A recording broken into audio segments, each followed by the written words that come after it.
Hello guys, welcome to my channel. Today we are going to see how to resolve if you are having an issue with your laptop stuck on the hibernating screen. Let's fix it guys.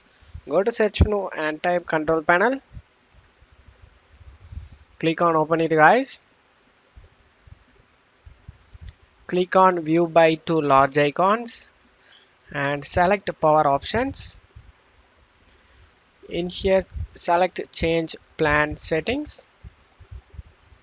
Select change advanced power settings. Select restore plan defaults, select it and select yes, and after doing it select apply and ok for save changes. Now close it off here.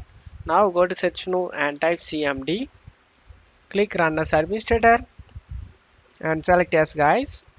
Now in the command prompt window you just need to type sfc space slash scan now, press enter. This is file checking utility scan guys. Being system scan, this process will take some time.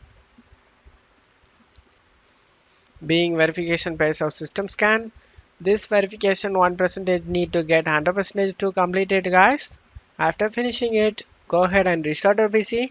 After restarting your PC, hopefully your problem resolved. And that's it for today's video guys. Give me a like and subscribe. Thank you.